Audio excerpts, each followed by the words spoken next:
so nice to meet you, You, finally. you too. I know. I feel like I know you already because of stars and then just like watching all your videos. And Yeah, yeah, me too. I love this that you're doing this. How's your coaching going, by the way, too? Nobody knows me yet, so I have to keep Yeah. pushing and posting and posting and also offering it a lot, so then Yeah. people see that. It mainly works through TikTok. I'm in the same boat as you. And yeah, I'm Me also very, too. very happy to see your videos all the time. And I thought I have to ask you to be my guest because I find it so important what you are doing. I love how you're explaining things. And in Thank you. general, like the entire business, I think is very necessary. Yeah, it really, thank you. It really is. And I'm excited to like talk about why. And I'm like, thank you for having me on because I'm in the similar boat as you. Like, this is my passion and I'm just starting Yeah. taking it seriously. And so, like you, I'm like just offering people right now, like coaching, like pay what you can. Cause I'm like, it's not about money, it's just about getting my name out there and like Mhm. helping as many people as possible. Perfect. Yeah, and I wanted to tell you about the Insanity podcast so you know what it's about. And then I would like to ask you about your journey and how you became a coach and what you're passionate about. And then we just let the conversation flow. And the idea was to make it like a fun philosophy podcast, so philosophical questions, but in a light and fun way. That's why I've worked with many comedians as well, not just people who are like gurus or are thinking a lot, but also comedians, like people who are Oh, funny and light. cool. Yeah, because my entire approach is to make people feel good because I believe that it's from the perspective of relaxation and of feeling good that you can make further steps that are actually in alignment with you and not just like I try to survive. And I've Yeah. also tried to get together with creators who have an uncommon way of thinking because I thought that what we consider as normal in society from my perspective, is not necessarily normal, or if it is, then let's be insane. Because, yeah, because normal is considered like denying yourself, not listening to your Yeah. feelings, not even knowing what your intuition is, not knowing who you are, and just Yeah. following some rules or some values from society that you probably don't even believe in. So I thought if we question it, if we are the insane ones, fine. So let's do that Yeah. instead. That's an amazing thought. I agree. I agree with that 100% too. I love that you make educational content. You have so much knowledge, and it's great that you're explaining words that are, from my perspective, also overused. I love Hmm. that you're making educational content on that and show people that labeling is probably not always a good idea. So yeah, I wanted to ask you what your path is, why you started doing that, like what's your journey? Oh, okay. So my story is I've just been through a lot in my life, and in a nutshell, I'll just give you like the Cliff Notes background, but in a nutshell, Yeah. I always experienced trauma in my life. So like I had a lot of childhood trauma, and then I actually had my first son when I was 16. Wow. And even though that was beautiful to have a son, it was also, very difficult and traumatic because my parents divorced me, so they Mhm. moved. So I was essentially on my own at 16. I didn't have a driver's license. Like I had to figure out how to take care of me and my son. Wow. And then I ended up getting married really young to a Marine, and he went to Iraq and he did not come home okay. So he came home and Yeah. he was extremely physically violent to me and my kids. Mm. And it was like a nightmare. And I kept justifying like, oh, he went to war. So there's a reason for this. Like this isn't who I married. And I'm pretty open. I'm an advocate for women who've experienced domestic violence, and I actually have a show that I run with a colleague that we bring education and awareness. So I'm pretty open about talking about it. But Mhm. um he almost killed me multiple times, and it was like we were in poverty. It was really, really bad. Mhm. And when I had the strength, he was also cheating on me. So when I finally said enough is enough, I'm leaving this marriage. Um, like most people, I didn't have the finances. I didn't know what I was going to do. I was barely able to take care of my kids. When you're getting abused, there's so much mental bandwidth being used towards just surviving. And keeping the kids safe, and I was trying to protect them Of and course. yeah, it was really, really tough times. And I ended up jumping into another relationship really quickly, which also was emotionally, it wasn't physically violent, but it was emotionally abusive. Um, and it's almost like which one's worse, right? Like the Mhm. person who's hitting you, because then you can see the holes in the walls and you can see the bruises, or Yeah. the person who is emotionally, Hmm. mentally gaslighting you, manipulating you, like warping your own reality. Um, because that one you don't see physical evidence. You just feel like you're actually going crazy. So that one I was in for about 8 years before I left. And by the time I left, I was mentally completely almost like incapacitated. Like I would have so much energy inside me, like I would go sit in the bathroom and like pull my hair out because it was so Oh, yeah. confusing and so Yeah. frustrating. And so that was the point where when I left that one, I realized I, while I don't think anybody deserves abuse, obviously, Yeah. I had to admit that I was the common denominator, like for accepting it and choosing these people. And so at that point in my life, I was able financially to get help. And so I, I mean, I've been in shelter, like, at women's shelters, and they have usually uh like support groups and stuff like Hmm. that. But even in being in those support groups, I remember feeling like, okay, everyone, we're all talking about what happened, but like what's next? Next. How do I Yeah. move forward? And I always had this sense of like, I don't want to keep thinking about the things that happened. I want to move forward. I want to get better. And so by the time I left that second marriage, I was like, at that time I was 40, divorced twice. Like I'm like, I need to figure out what's going on here. And so when I started therapy, I did like therapy, rim coaching, regular coaching, hypnotherapy. I Oh, spent wow. Mm. years just working on my mental health, single, not dating, just like I need to work on what's going on with me. And that was when I discovered that really we need to heal those wounds and those holes and those things that, cause those beliefs in us that we are attracted to love bombing, where we Yeah. accept behavior that we shouldn't accept. And that was when I decided I want to be a coach. Like I want, it was like, do I go back to school and become a therapist? And that was going to be a time commitment and a lot of money. Or like, can I become a coach? And so I got my certification as a trauma-informed coach because I thought if I had had money to get help between the first and second husband, maybe I would have saved myself another decade of heartache. And so Hmm.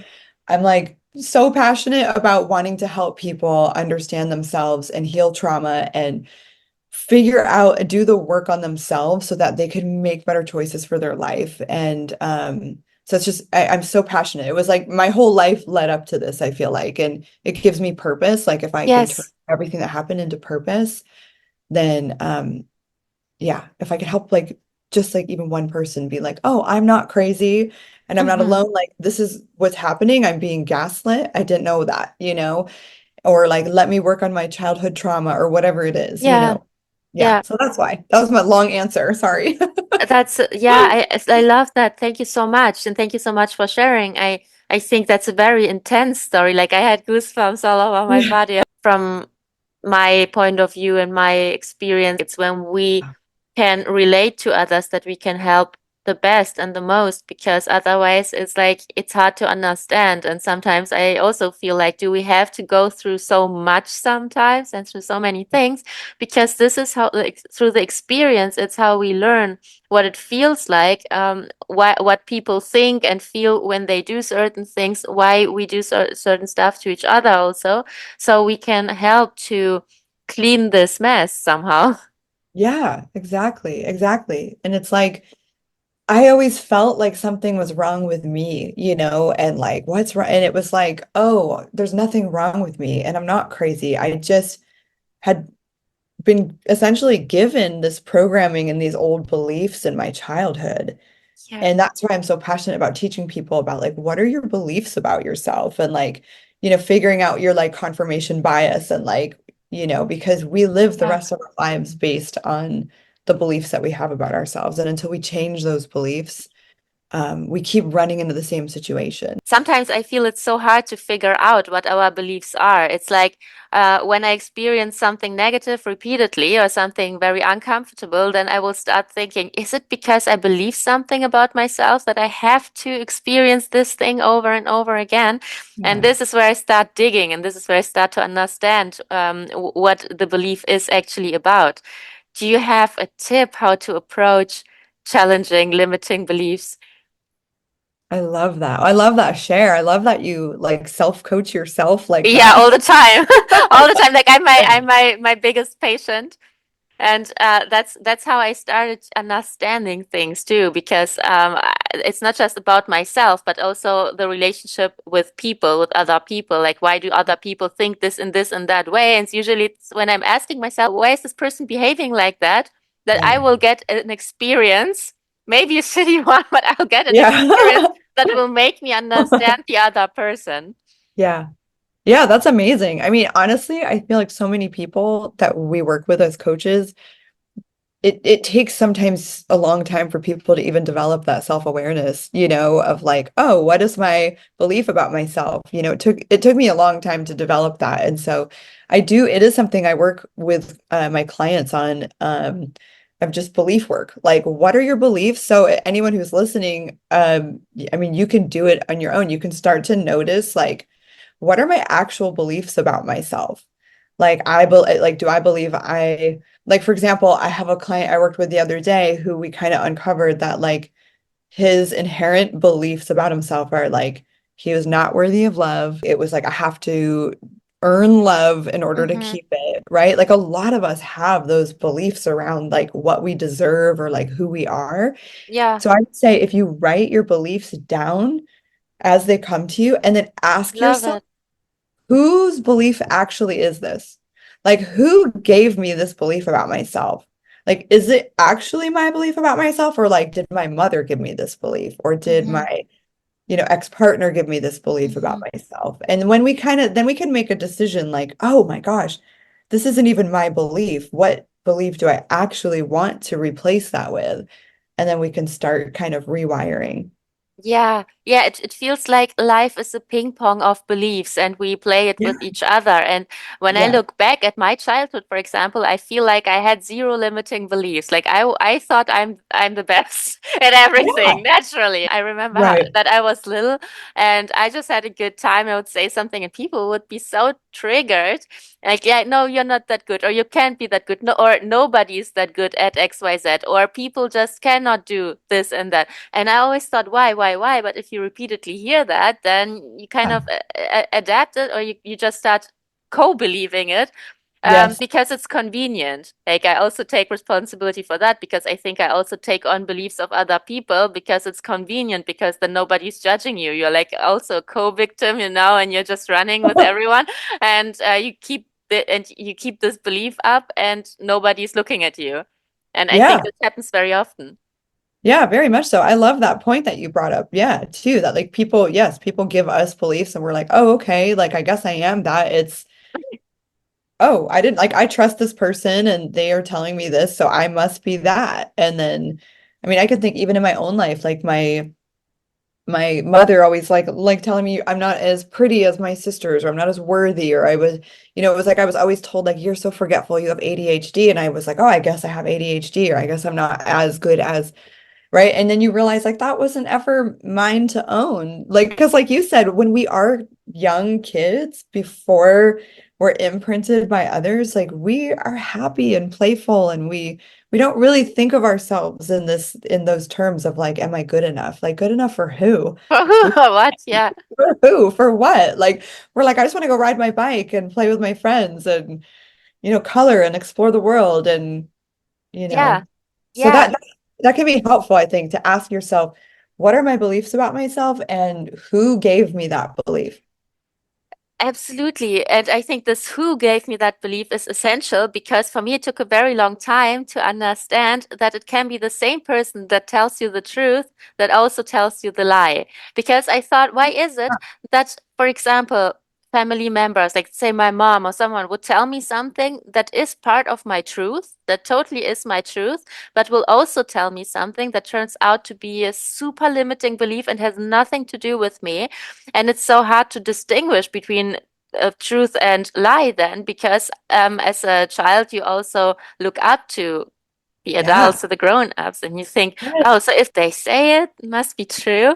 And Yes. then you get things from them that resonate with you and you know it's true. So then the other thing, which is actually the lie, and that's so sneaky, and you think this must be also true, but it's not. And then I had this thought. I thought, okay, if I was a lie, where would I hide?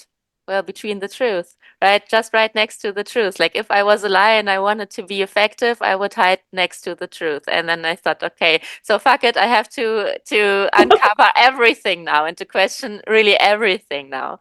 Yeah. Question everything. Yes. I love that statement that you just said too. I'm like, ooh, I'm going to use that. Where, if I was a lie, where would I hide? Yes. It's truth.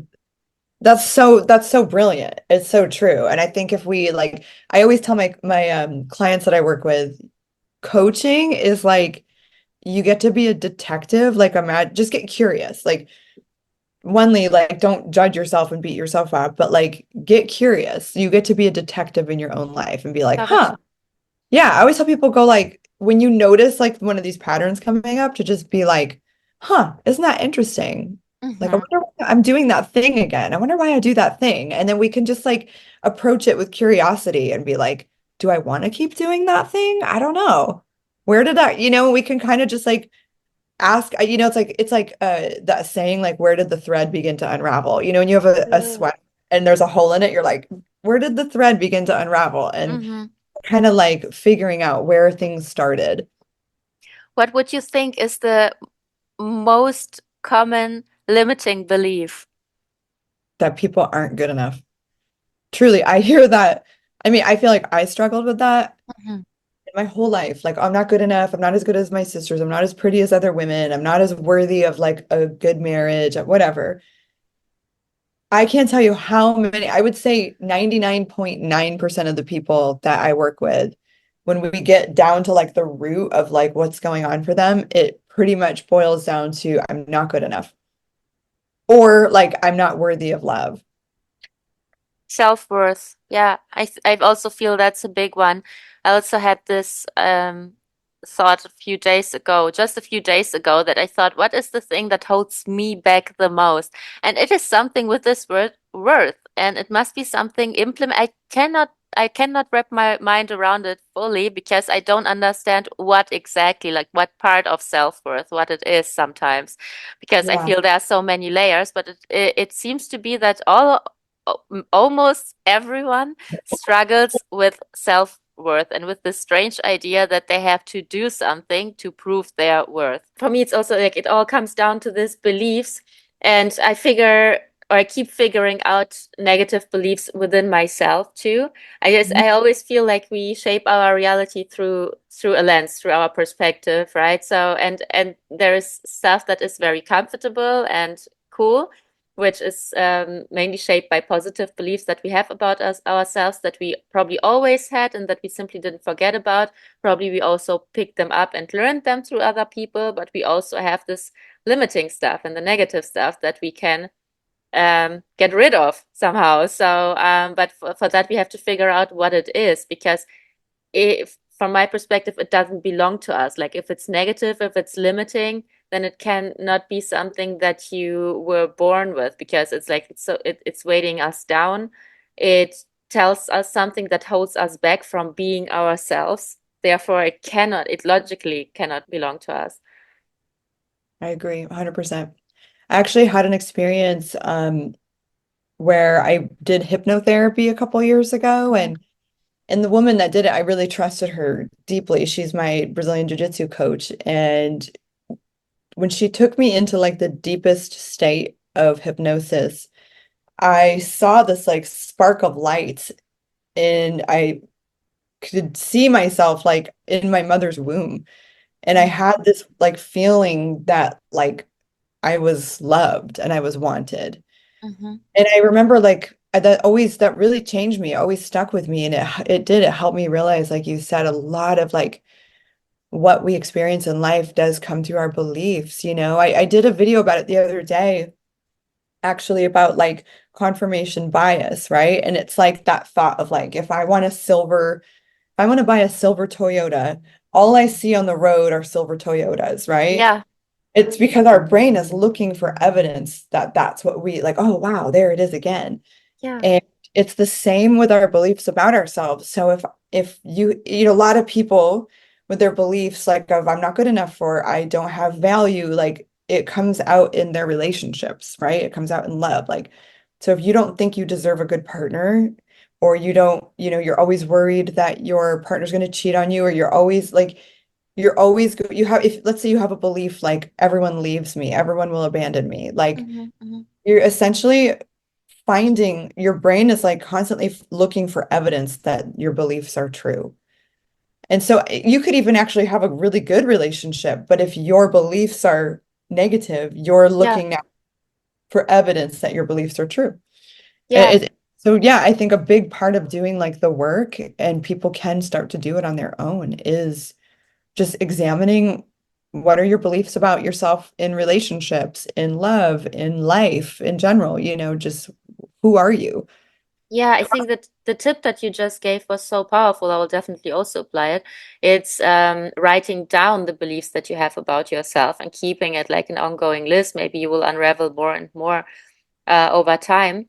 But I also think that can be a very, very powerful tool because so often we also just think things in our head, Yeah. but it's so abstract somehow. I think if you write it down, it does something.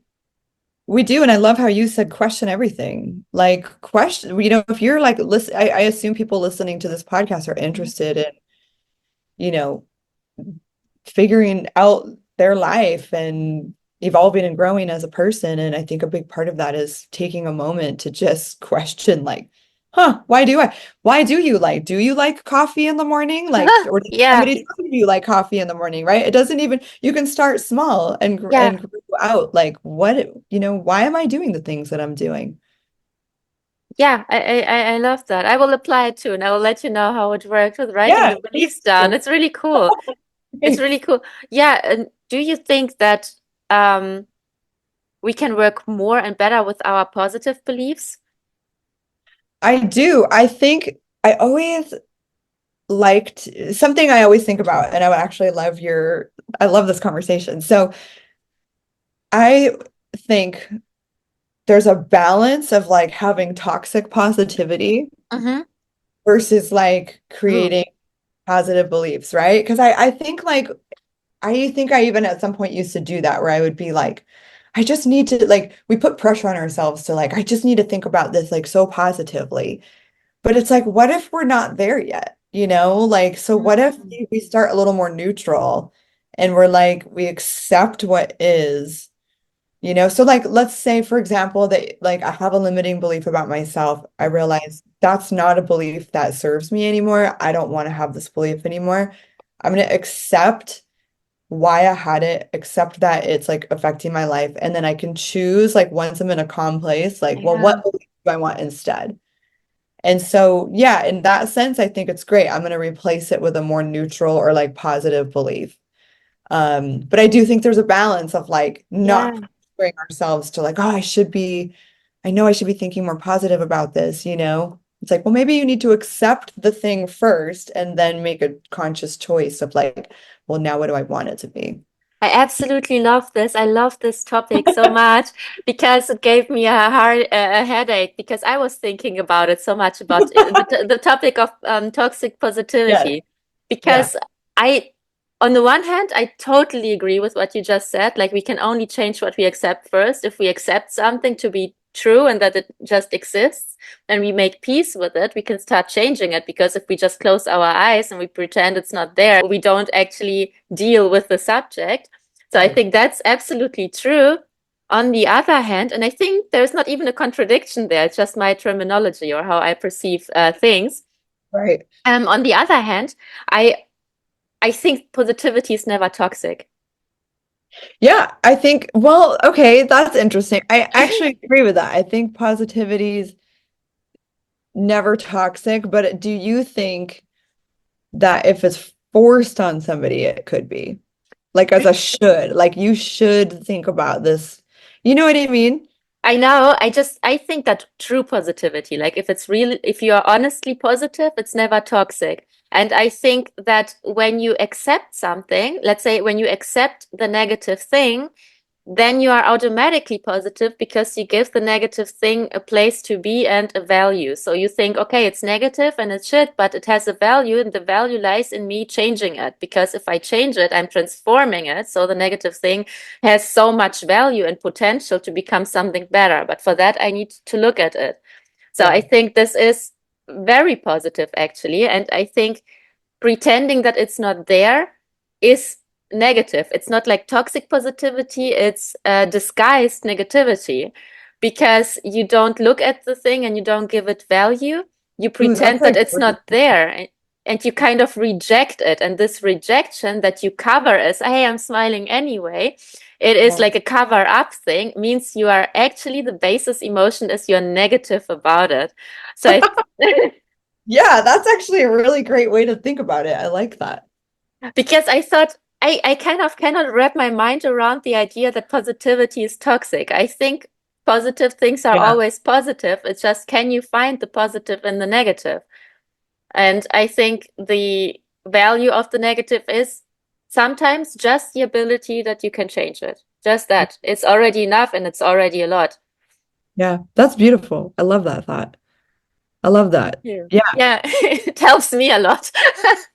Well, I love it. I think it's real. I like that perspective that if it's forced positivity or like, I think about times I'll use myself as an example. Like there was times when when life was hard. My kids are all grown up, right? My kids are 28 and 22 Mhm. and they went through all the stuff that I went through, unfortunately. And there was times in their life, and I've since like thankfully I have a very close relationship with my kids, and we've spent a lot of time like talking about the things that happened, and we've all gone to therapy. And um but there was a time when the kids were young, and I would get so like I didn't want them to like think about how bad things were.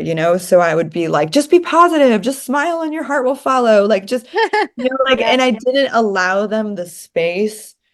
I didn't allow myself either. I didn't know how. I just thought I need to be positive. I should be Yeah. positive. I need to be happy. I need to For be them.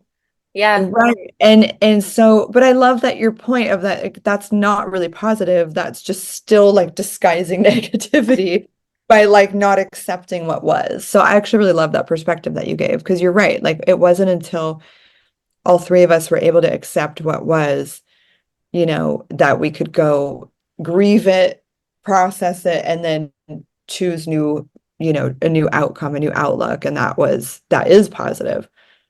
Yeah, I think I understood that when I've realized that people would sometimes, yeah, like cover it up and pretend that things are not so bad. And Yeah. I just thought in several situations, well, yeah, things are bad, but I have no problem with it. Like Yeah. it's okay that they are bad. Just please say it. Just say it. I heard you saying it.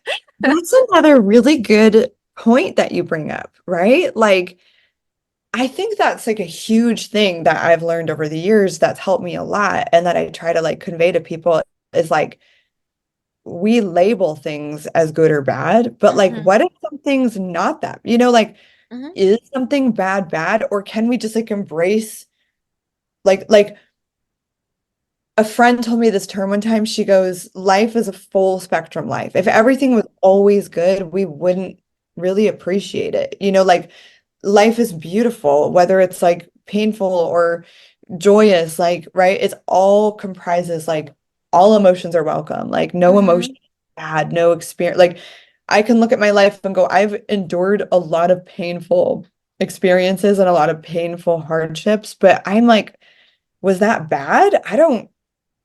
I am who I am today because of it. And I really like that person, and Hmm. I have a beautiful full life. Yeah. So like that's a whole other thing. It's like, what is bad? You know? Yeah, I think if everything was always good, you would not have the chance to create anything good. That's the whole point. How would you create it for yourself if it was if it have has always been like that? Yeah. You wouldn't be able to do that. And if our life's meaning is also to create it, then we need to create it out of something. And the something is a mix of stuff. So we need an examples for good. So we have something to work towards to. We also need to have the opposite of what is good for us so we can create it. Yeah. So we can grow, you know? Yeah. Yeah, Yeah. absolutely. Another question that just came to my mind. Do you think that we are harming ourselves by using so many labels besides good and bad? Like, because the other day you were talking about narcissism, for example, and some other things. And I always felt that it could be problematic, but I feel that you have a really good explanation and maybe you also have some examples where it's kind of harming our judgment and our mental health a bit. Yeah. Wow.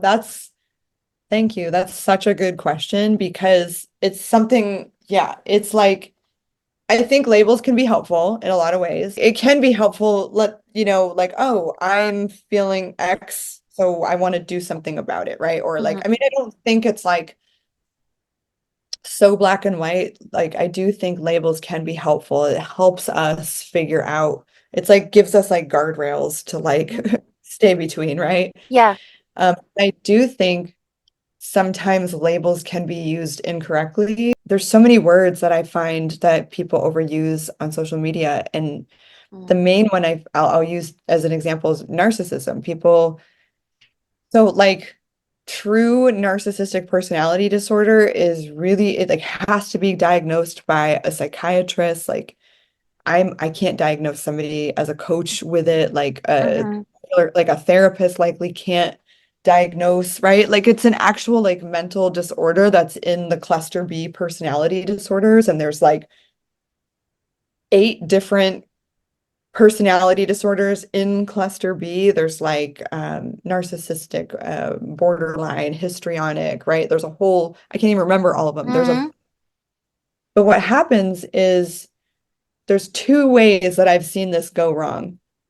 One is that now everybody labels everybody else as a narcissist. So, and as an advocate for women who've experienced domestic violence, I've actually seen this turn into people diagnosing people as a narcissistic abuser or an abusive person, and maybe they're not, right? Like Hmm. I did a post one day about like, is it an abuser or an asshole? Because there's a Yeah. difference. Yeah. It still And doesn't so make the asshole better, but yeah. right, but it's like there's a big difference. There's a whole science to like why somebody would be Hmm. called an abusive person and like the cycle of abuse, right? And so what I've noticed is a lot of people on social media will say they'll accuse people of being narcissists and abusers when they're actually not. So one, that's kind of like harmful to the person being called that, and two, Yeah. it takes away from people who actually are being abused or who actually are Mm. experiencing like really toxic behavior. Um, then that maybe they're not believed because now everyone's a narcissist. So it's like, and then the other way I've seen that go is like there's this thing called the DVM, which is like a diagnostics manual for mental health. And so let's hypothetically say there's 18 symptoms that a psychiatrist would look for to diagnose somebody with NPD.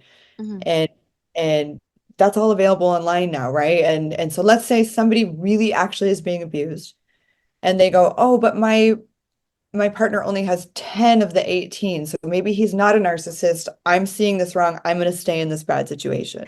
Yeah. But Right? So it kind of can go both ways, and labels get like misused a lot. Like, so we label people as like, you're ADHD, you're a narcissist, you're toxic, you're this, you're that. And that's when I think like hmm. you have to be careful with labels. So I think like they can help to offer some like guidelines, and then we tend to run with them. And then, yeah, I mean, there's people walking around all over the place that are labeled things that they're not, or labeling things, and it just dilutes like actual need for mental health, Hmm. attention. Yeah, yeah, I totally agree. I am also asking myself, um, what do you think about ADHD, for example? Because while narcissism, for example, is also ha harmful for people, for the person who has it, but also for the people around them. ADHD feels a bit tricky to me because it's also such a huge label. And since I'm in America, which isn't very long, I'm just just a few weeks, but I feel like everyone has ADHD, and or it has, but not from my perspective. It's just like they would tell me, like, yeah, I have ADHD. Yeah, it was prescribed. Yeah, I have a prescription. I have this and that. And like I'm from Europe, so I grew up in Germany originally. I'm from Ukraine, and um, that's just not such a thing. Like I know people are hyper sometimes, or they don't have a focus. You know what my grandmother would say, or my dad back then, they would just say like, yeah, then focus. You know, just have discipline. And they would stand next to you until you finish the task, like good old Eastern European school. So, Right, right. so for me, like, yeah, if I think about myself as a child, then I would probably also have ADHD because I was interested in this and that and that. I didn't want to do this. I didn't like just sloppy thinking and no focus. But somehow I was managing myself then because I had to get things done and I had strict environment that was expecting things of me. And I feel, is it the same or is ADHD actually a thing? Because I don't believe it. Like from all my experience and from how I perceive people and how I see people, I know or I feel if I would stand next to you, bro, you would get the task done. I know that. So, Yeah. yeah. Yeah. I love that. So that's funny that you brought that up because I was going to start talking about that on my channel this week, Mhm. ADHD. It's also such a hot topic, like you said, of Yeah. like, I've noticed that too. Like so many people on social media saying that they have ADHD. And now the new one I've seen a lot, and we're not making fun of anyone who has this, but like a lot of people I see are using words like neurodivergent and like autism and like ADHD. And you're just like, wow, what is the need for us to label ourselves so much, right? Like, Yeah. I do think actual ADHD is a real thing. Like I've seen studies where like they've shown brain scans. So like the prefrontal cortex of somebody with ADHD or ADD is actually smaller in size than somebody without it. And Mhm. so it like tends to, it's something like you don't produce as much serotonin. And when your neurons fire, like instead of neurons just firing, they're like fire, fire, fire, fire, fire. Like they're not consistently firing. Mhm. And so it can cause distraction and stuff. But yeah, that's another one that I'm like, I was actually diagnosed with ADHD when I was 16 years old, and I never was medicated or anything. Mhm. Then I got diagnosed again when I was 30, and I was put on Ritalin, and it really actually did help me for a few years to like, but then it's like the chicken or the egg, right? Because once Mhm. I started therapy and started doing work and left abusive partners and like wasn't fearing for my life, like my bandwidth opened up a little bit. And it was like, could I not focus because I had all this trauma happening and like anxiety, or could I not focus because I had ADHD? Like no one did a scan on my brain. I just went to a doctor who was like, you have this thing. Yeah. And so I don't know, it's a real slippery slope. And I feel Mhm. like it's a very trendy, popular thing to like be on medication or to be diagnosed as something. And again, certainly not trying to like put anyone down because I was diagnosed twice. I Mhm. was on Ritalin for many, many years. I took myself off Ritalin 2 years ago and I feel great. I still have some days that I'm, a little less focused or I interrupt people and, I get excited to talk, but like you said, I'm like, I have developed good habits and discipline over the years. And so I tend to think of like, if we have ADD, here's another thought. Like, if you have ADD, why is it a negative thing? I Mhm. think of it as my superpower. I'm like, I can like get 10 things done. I can like write a song in my head and also like work at the same time. Like I can think of like different things at the same time. Sometimes I get a little hyper, but when my kids were little, they used to go, my youngest would go, Mom, please don't take your Ritalin today. You're so funny when you're not on your Ritalin. So I don't know. It's one of those things. It's like, obviously, I'm not a doctor, I'm not a psychiatrist, but Mhm. like, are we overdiagnosing or is it like because it does feel like everyone has ADHD now. Yeah, or everyone has something. I'm just wondering if they would just scan more brains, because that's also not the usual thing that you just do all over the world as a child. You don't just go to a doctor and say, "Can you please scan my brain?" And I'm just Right, wondering if you would scan more people, would it probably also change the results? And you would probably have like a 60-40 or 50-50 right, distribution between people whose neurons are firing this or that way. Because, like, personally, I feel like, yeah, I'm thinking about a million things at the same time too. Did I ever get a brain scan? No. Do I probably have something that people would call ADHD? Probably. I don't know. I don't need to know that. I just think, right. yeah, I can think of many things at the same time. But when I know I have to get something done, I will get it done. And no label will keep me away from that. Or actually, it would make me angry if someone told me what I am and what I cannot do. Like, Yes. Oh so, my gosh. Yes, I love that point so much because it kind of goes back to the thing of like it kind of goes back to what we were talking about in the beginning almost of like your confirmation bias, right? mhm. So if somebody tells you like you have ADHD and you know, and now that becomes your belief, are you like, I can't do that. I can't focus. I because now your brain is looking for evidence that you have ADHD. Yeah, you can't focus because you have ADHD, and of course you need the medication, because only then that's like your magic trick that you will be able to focus, and it takes all your power away. And I find it so weird. And on the other hand, there are people, and that was also haunting me, like, because there was a Paris Hilton video, a music video where she would sing about her ADHD and how it's her superpower. And in the beginning, I thought that's such a funny song. What a funny joke. And then it turned out that she meant it seriously. And I thought, well, now you said it, it's a superpower, and I get it because I understand what you mean. Like, yeah, you can think of many things at the same time and so on. Maybe it has nothing to do with ADHD. Maybe it's just you. Maybe you are just a talented person. I mean, you are definitely, and but that's why you have so many thoughts and passions and stuff. It was so interesting. You said something really interesting. You're like, I also have a million. You said you have a Mhm. million thoughts in your head too. And it's like, maybe we're all normal. Like maybe Yeah. we're all like that. And it's our personalities and part of our passion, right? Like one of the symptoms of ADHD is like the ability to focus on things that you're interested in and like an inability to focus on things you're not interested in, right? And Mhm. but it's like it's kind of like but we all do that. So like I had a moment when I was taking medication that a friend of mine, I go, "Oh my God, I used to teach yoga full time." And I go, "I forgot to take my Ritalin today. There's no way I'm going to be able to teach my class." Mhm. And she goes, "Lara, you're the same exact person when you're on your medicine and when you're not." And I said, "I am? Like, really? What? Yeah. Really?"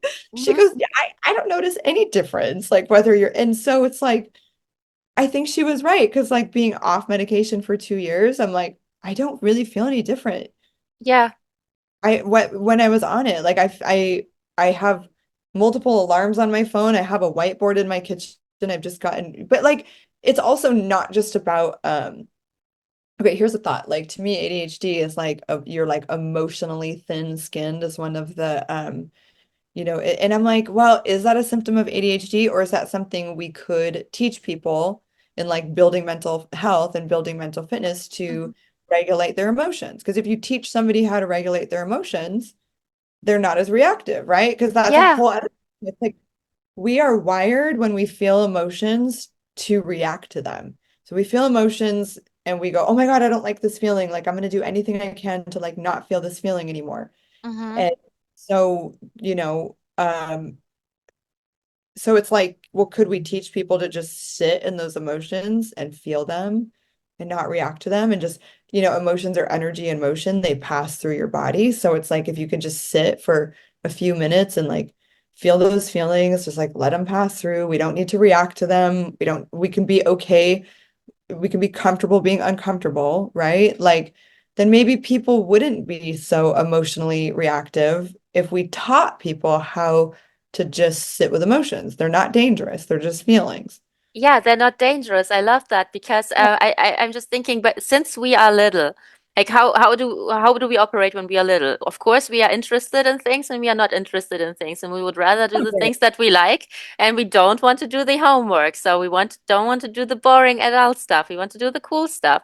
And if nobody tells us that we should not always be extremely reactive, then this is how we keep going.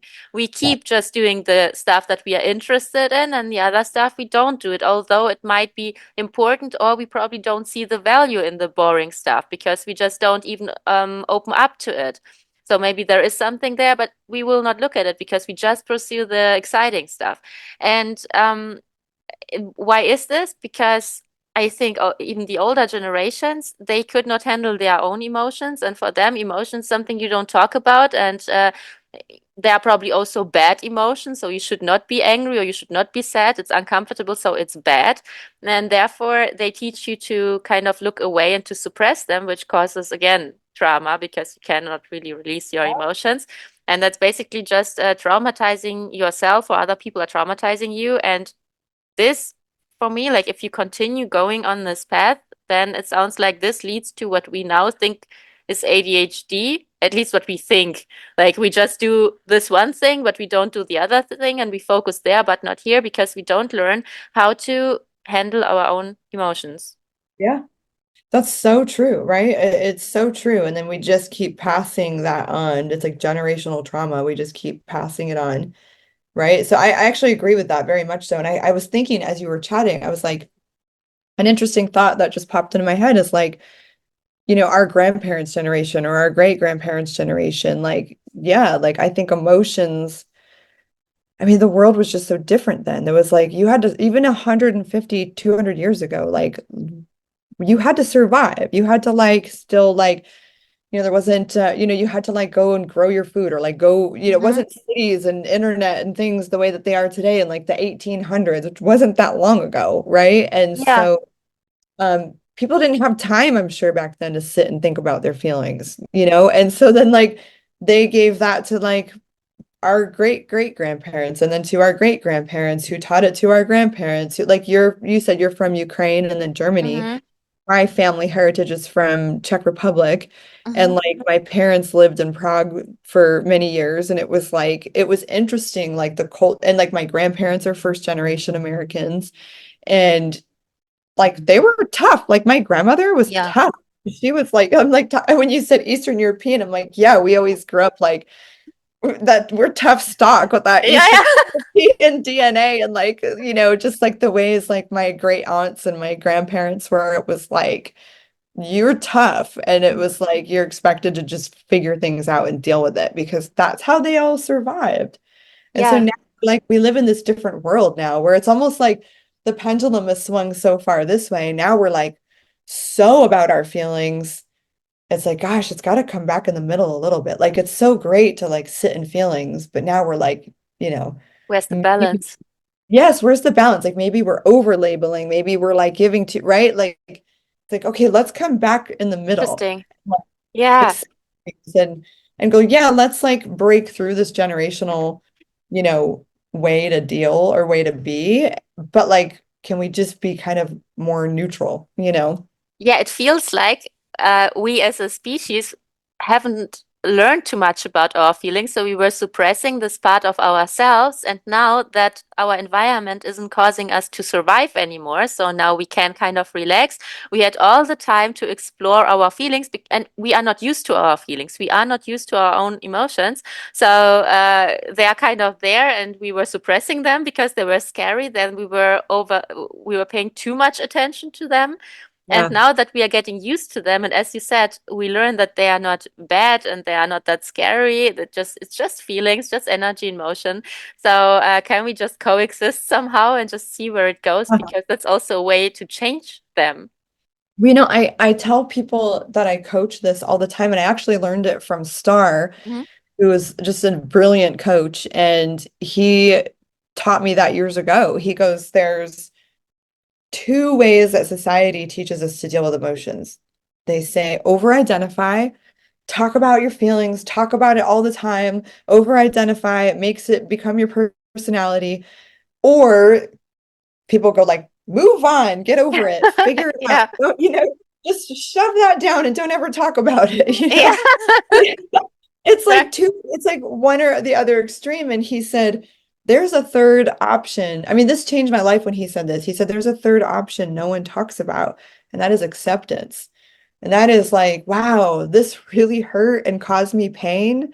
And I'm gonna like sit in that feeling and I'm gonna grieve it and I'm gonna just like look at it. What lessons can I learn from it? And now I'm gonna move through it and move forward. So it's like we're not over identifying with it and we're not suppressing it, we're accepting it and we're like asking it, like, what can you teach me? And then moving Yeah. forward. Yeah, that's super beautiful. I love that because this is also something um that gives us or that shows us the value of them. Like, where did Mhm. they come from? Do I need them? I mean, they are always relevant because they are messengers. They give you something, there's information in it. So if it carries information, then there must be something in it that is relevant for you. But like, how will you use it? Like, just to make the conscious choice is has so much worth, I feel, because both of the extremes that we were mentioning before, they don't give you the choice. If you Right. just ignore it, that's not a choice to take information out of it. If you are over identifying with it, you think it is you, there is no distance between it and you, so you cannot take information from it. So the only way of actually getting enough distance, but a healthy distance, is acceptance. Yes. Yes, I love absolutely. I love that.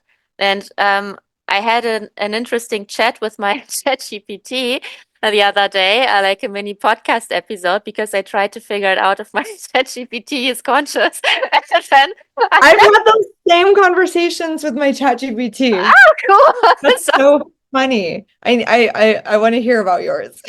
yeah, mine was, well, it's programmed to answer that it's not conscious, no matter what. So no matter what happens, it tells me it's not conscious, which is part of its programming, is not to be conscious.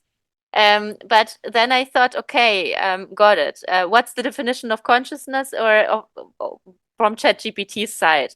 I got Right. it, and a very interesting aspect was, well, and it's not just ChatGPT's opinion; it's the programmer, it's the engineer who built that. So based on our current knowledge, the definition of consciousness was self-awareness and Oh, also emotion. And I thought, because self-awareness, like, are you aware of your existence, ChatGPT? Of course, it knows that it exists. So yeah.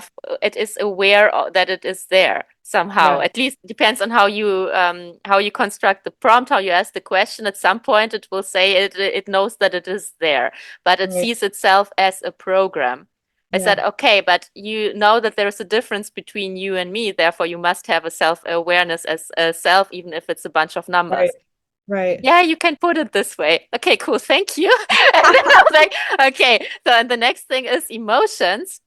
Okay, humans do have emotions, while the program does not have emotions. And I thought, okay, that's part of the equation. Currently, it's part of the identification of uh, if we are conscious, like of consciousness.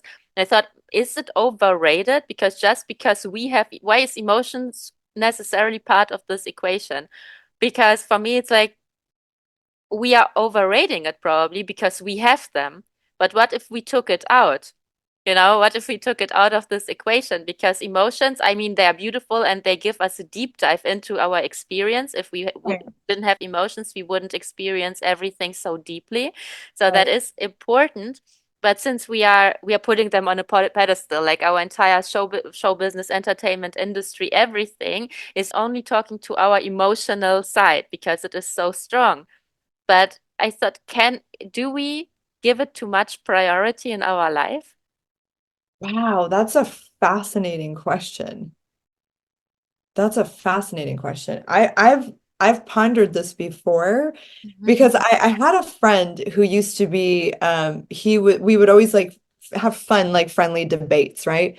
And he was like very logic based. He was Yeah. like he would be like, I don't want to have emotion. I don't want to think about things emotionally. Like logic works, right? And he would quote all these old like philosophers and like, and just talk all the time about like just logic being, trumping everything else. And I'm like, I think it's kind of like everything. I think we need a balance, because it's like I do think logic is really helpful. I think like sometimes we need to take the emotions out of something. This is just my opinion, but like I Mhm. think, gosh, if I can take the emotions out of my bank account or paying off my debt or Yeah. processing the past, or if I, whatever, like if I can just like be a little more logical, like then I could come at it from a calmer perspective, right? But emotions, like if you're all logic and no emotions, that to me is like, what's the fun in that? We're not robots, we feel. And feeling is, like you said, it's beautiful. Like I want to be, like I'm in love with my boyfriend. Like I want to feel that, I want to Yeah. feel awe when I go down to the ocean and watch the sunset over the Mhm. ocean. It's like there's just it's to me it's all God-given and like meant to be. Like and I think we need to like work them together. Like I think logic and emotions, you know, like I think it would be such a beautiful I'll say for myself, I like to try to strive to balance using both logic and emotions. I think as women too, and I don't mean this in an unkind way to women, but I think sometimes, especially in our society, like women, we're like, oh, we're so emotions based, right? And we can become emotionally reactive. Like, Mhm. I do think like as a woman, I like to be um grounded in my emotions and like connected to them in a healthy way, but not like reactive to them. And I've had to kind of like learn how to be a little more logical.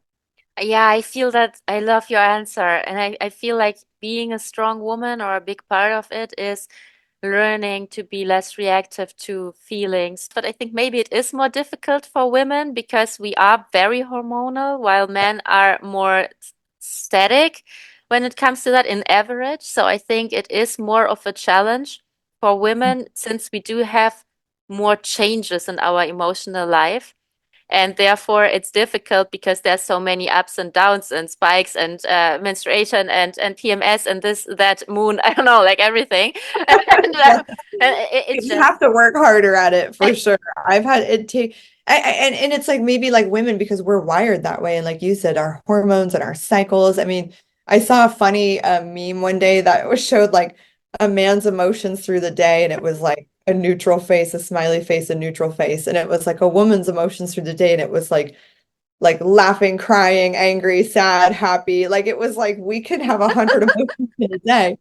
But yeah. it's so I think we have that's a really good point. I think as women, like maybe that's our like opportunity. I don't even want to say challenge because I don't think it's a challenge. It's just a beautiful Mhm. part of being alive. Like it's an opportunity for us to be like, oh, like can I feel my emotions and not necessarily react to them and just like let them flow through me and practice being a little more logical. Whereas like maybe men who are inherently wired differently and they're more logical, like maybe they need to practice like being comfortable sitting in their emotions, because we're all capable of both.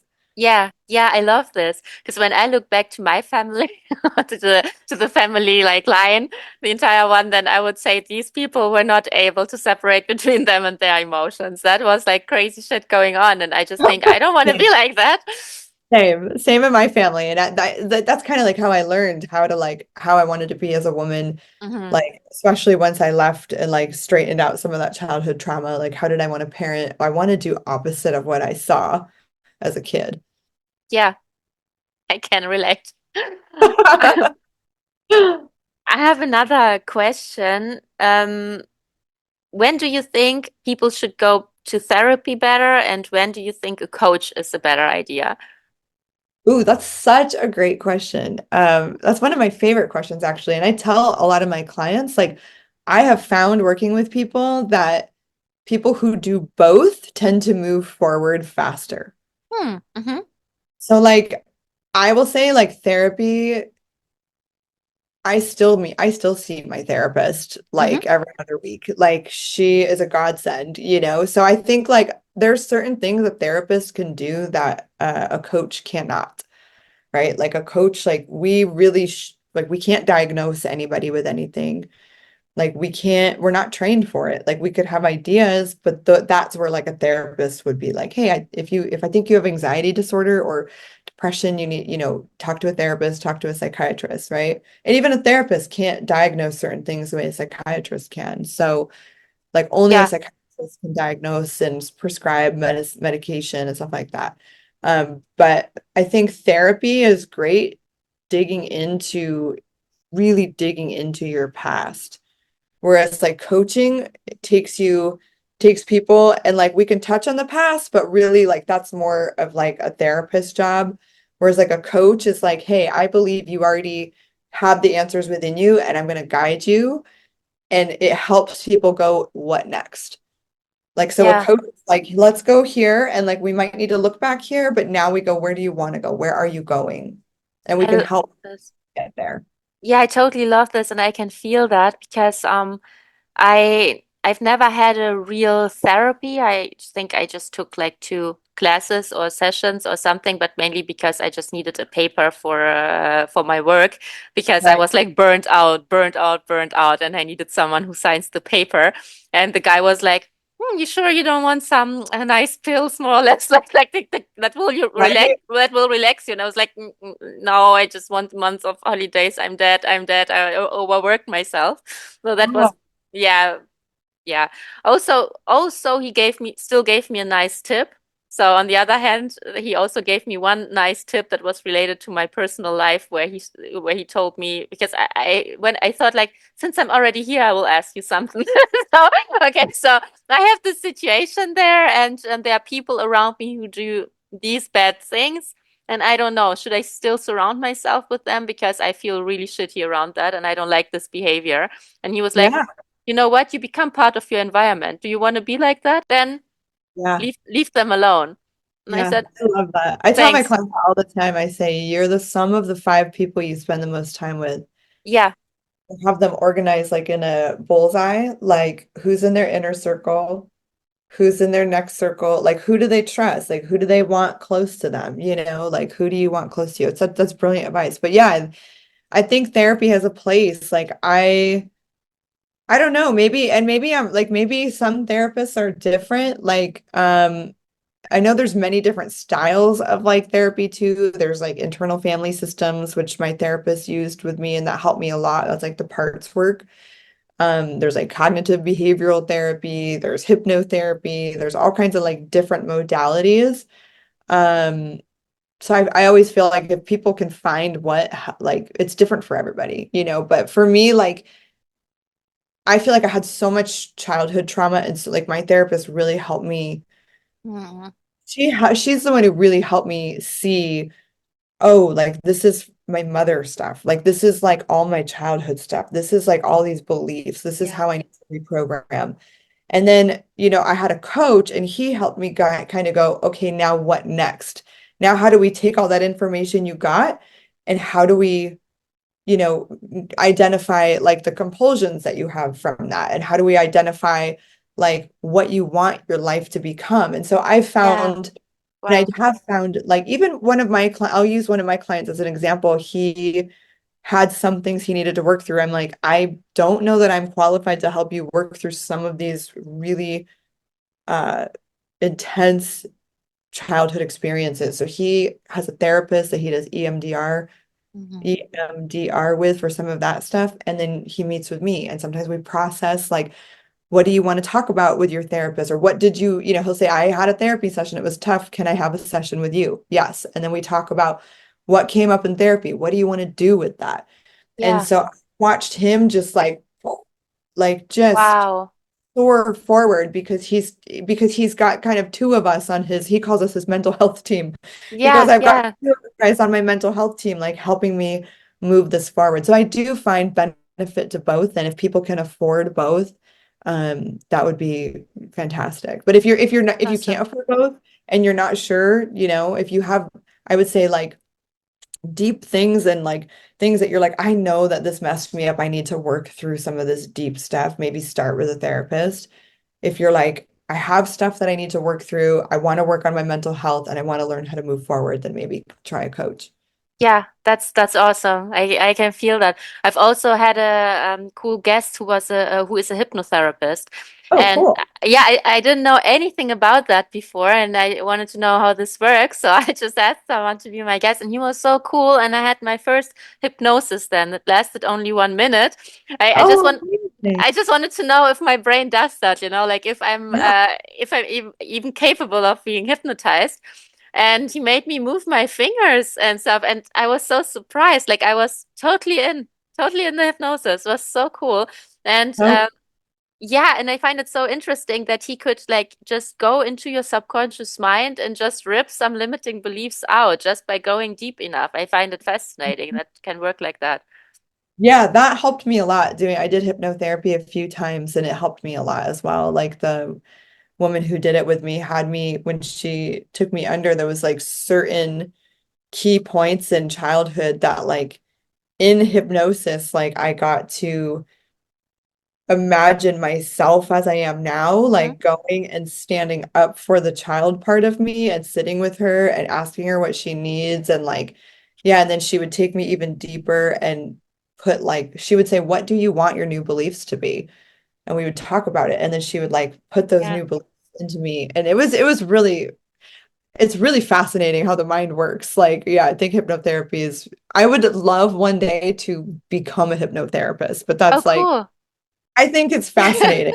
Yeah, But yeah. Let way me. down the road. I gotta start somewhere. So Yeah, let me know if you do that. Maybe I'll get a session.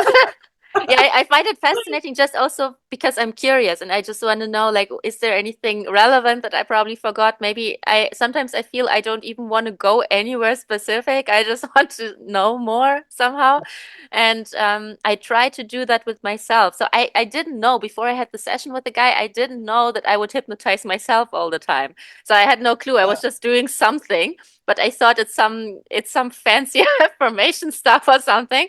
But no, I would just actually do self-hypnosis on some level because what I like doing is I like to ask my subconscious mind if it can give me some pictures or it can show me something from before, like from my childhood or whatever. And then I just move out of the way. I have no better description for that, but I just silence my whole personality or something. I just move it away. So then I can just see the pictures. And what popped up was cool. were old toys, like old toys from when I was a kid. And I thought, wow, I haven't thought about these toys forever. And I saw my toys from Ukraine and like the blanket where they were on and all that stuff. And I thought that's so cool that we can travel there. It's all somewhere in our brain. It is. I agree. I do that in in a sense of like I don't know if you're familiar at all with internal family systems. It's like the idea that we all have different parts of us. And so like you can learn what parts of you are operating, right? So it's like I'll have little girl Lara and like she's like if sometimes if I feel like my Ah, okay. is activated, it's like my therapist friend will ask me like what part of you is activated right now? Like Mm, it's like love the that. little girl that got abandoned, like I'm scared. Like okay, so can like and so then it's like you can visualize your wise adult self like comforting the little, like, hey, what do you need from me? Like what, it's really interesting. I think that's a whole other conversation. It's a cool aspect. There's so many different modalities I think that are helpful these days. It's fascinating. Absolutely, yeah. And but what I'm trying to do currently is because there are so many that I already know, and I'm sure there are even more that I don't know yet. Like I try to bring them together, and when I help others, then I try to think of different routes because oftentimes I will talk to someone and the person says, "I know this already. I know that approach. I know that doesn't help me. Doesn't help me." And then I feel like last time that I had such a chat, I was like. Okay, so I just go, I stop listening to any advice, to any modality that I know. I just listen to my intuition. I just try to feel the person and like, okay, what is it really about? And then something out of the entire pool of knowledge of act therapy, of affirmations, of whatever, like there is so much. I will just Yeah, pick something and it turned out to work. Like this turned out to work when it's just like, that's awesome. yeah, not by the handbook, but like, okay, like who are you?